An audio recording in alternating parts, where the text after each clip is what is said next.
Hi guys, so in 2016, as we know, Donald Trump won the presidency. He lost it in 2020. But I think it's very important to look at the issues that were on people's minds back in 2016 and compare them with 2020 to actually understand the real situation and hopefully avoid in the future voting in someone like Donald Trump again.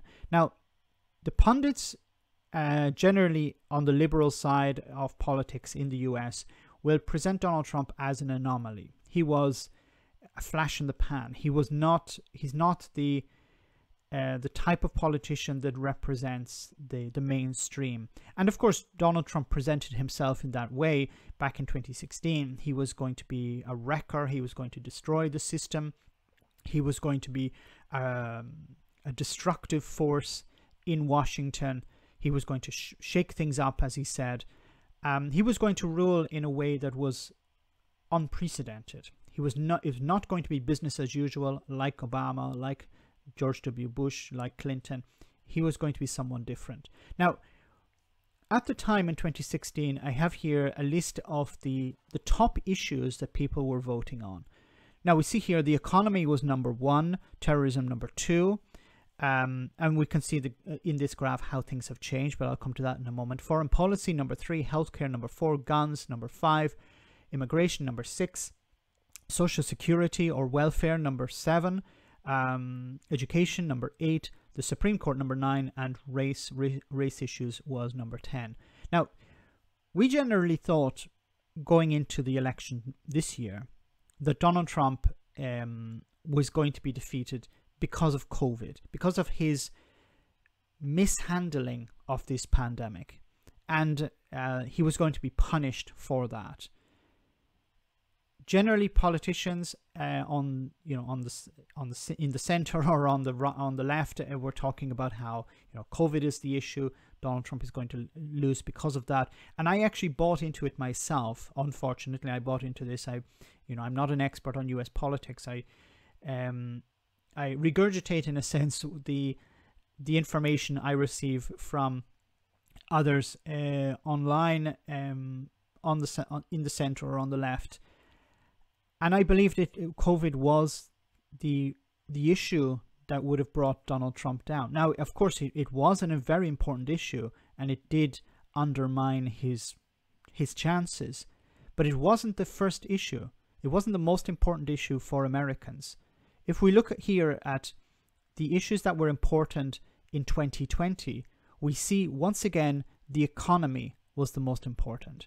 Now, I think both the economy and COVID are connected because of the pandemic, because of attempts to lock down, because of the impact the pandemic was having on the economy. Many people were losing their jobs. Many people were losing their livelihoods. It still is a dramatic situation for many people, and they are suffering. But the economy was the most important issue for them. Now, if Donald Trump had dealt with the pandemic correctly, he would have been able to deal with the economy better, and I don't think the economy would have been as much of an issue for him. So I think it's very important that Democrats understand moving forward that, yes, you need to deal with the pandemic, but the economy is still the most important issue for people. Donald Trump's, Donald Trump lost, but something like 60 or 70 million people voted for him. He wasn't, it's not the case of nobody turned up. And unfortunately, I hold my hands up here, I generally have a bad opinion of Trump supporters. But I have to understand that a huge minority, I should say, of people in the US still believe Donald Trump should be president. They voted for him. They're not some weird fringe. Almost 70 million people. We don't have the full figures yet, but it's about between 68 and 70 million people. Now, the other issues, of course, were healthcare in 2020, the Supreme Court, COVID, violent crime, foreign policy, guns, race, immigration, and economic equality. And these were the new ones. You can see here, these were the new ones that were brought in, of course. Now, the Democrats need to understand that moving forward, they need to deal with the economy. They need, or at least need to be seen as dealing with the economy.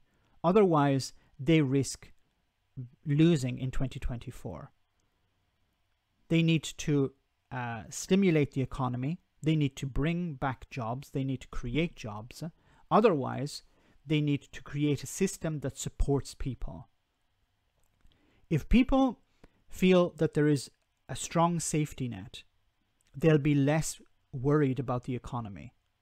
If they feel that they are left to their own devices, then they're going to vote for someone who presents this rhetoric that they do care about them. I've said this before, and I'll say it again. People will vote, and they should vote, for politicians they see as looking after their issues. If for me it's important to find a job, I'll vote for a politician who promises to offer me a job, or to present me a job, or increase my chances of getting a job. Irrespective of whether a job will arrive, the politicians need, the Democrat politicians need to focus on the economy. They need to get the economy up and running again. If it requires borrowing, do that. I still believe a UBI is the best way forward. There was a Democratic candidate for presidency last year, Andrew Yang. He was promoting the idea of a UBI, $1,000 a month for every citizen in the US. Can you imagine how that would help many people? It would take the issue of the economy completely off the table, because people would no longer be worried about the economy. They would be able to survive. So many people, so many Americans are struggling to pay bills, to basically put food on the table.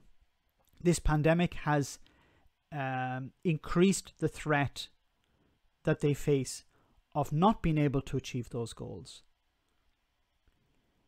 So going forward, the Democrats need to understand that Donald Trump was not an anomaly. He was part of the system. People voted for him because they wanted him to fix the economy. People voted for him, a sizable portion of the population voted for him because they believed he would be able to fix the economy. I think many Americans believe that, yes, the pandemic undermined the economy, but once we're over it, the economy will be recoverable again. I think the issue is much more complicated than that. But the Democrats need to understand that the economy is the most important issue. Joe Biden didn't focus much on the economy. He focused more on COVID. I understand. I believe he did the right thing. But going forward, he needs to shift his policy away from COVID into recovery. Otherwise, he risks losing to a Trump-like figure again in the future. If people don't feel that politicians are looking out for them, they will vote for someone like Trump again. Let me know in the comment section, guys, what you think about all of this. As always, your comments are greatly appreciated. Thanks a lot.